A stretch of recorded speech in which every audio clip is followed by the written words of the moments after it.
बहुत समय पहले की बात है। चाइना के एक राजा ने अपने बेटे को अच्छा शासक बनाने के मकसद से एक जैन मास्टर के पास भेजा। जैन मास्टर ने कुछ दिन अपने साथ रखने के बाद युवराज को 1 साल के लिए जंगल में अकेले रहने के लिए भेज दिया। जब युवराज लौटे तो मास्टर ने पूछा, बताओ तुमने जंगल में क्या सुना? मैंने कोयल की कूक सुनी, नदियों की कलकल सुनी, पत्तियों की सरसराहट सुनी, मधुमक्खियों की गुंजन सुनी, मैंने झिंगुरों का शोर सुना, हवा की धुन सुनी। युवराज अपना अनुभव सुनाता चला गया। जब युवराज ने अपनी बात पूरी कर ली तब मास्टर बोले, अच्छा है, अब तुम एक बार फिर जंगल जाओ और जब तक तुम्हें कुछ नई आवाजें सुनाई ना दे तब तक मत लौटना। 1 साल जंगल में बिताने के बाद युवराज अपने राज्य को फिर लौटे, पर मास्टर की बात को टाल भी नहीं सकते थे, इसलिए वह बेमन ही जंगल में वापस लौट गए, क्योंकि उन्हें कोई नई चीज सुनाई नहीं दी थी।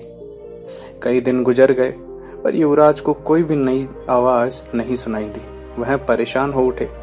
उसने निश्चय किया कि अब वह हर आवाज को बड़े ध्यान से सुनेगा।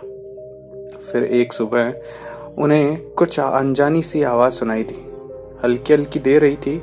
इस घटना के कुछ दिनों बाद वह जैन मास्टर के पास वापस लौटे और बोले, पहले मुझे वही ध्वनियां सुनाई देती थी, लेकिन एक दिन जब मैंने बहुत ध्यान से सुनना शुरू किया तो मुझे वो सुनाई देने लगा जो पहले कभी सुनाई नहीं दिया गया था।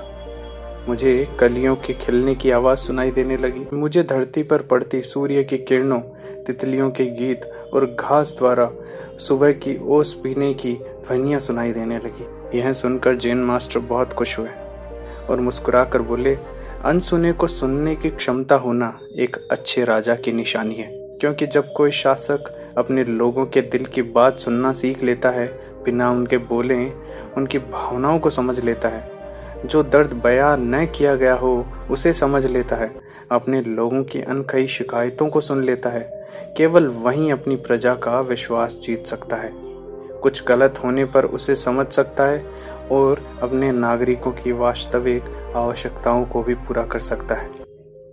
तो दोस्तों, कहानी का सार है, अगर हमें अपनी फील्ड का लीडर बनना है तो हमें भी वो सुनना सीखना चाहिए जो नहीं कहा गया हो। यानी हमें उस युवराज की तरह बिल्कुल अलर्ट होकर अपना काम करना चाहिए और अपने साथ काम करने वालों की ज़रूरतों और भावनाओं का भी ख्याल रखना चाहिए। तभी हम खुद को एक ट्रू लीडर स्थापित कर सकेंगे, अन्यथा हम भी उस भीड़ का हिस्सा होंगे जिसमें लोग घूम रहे हैं।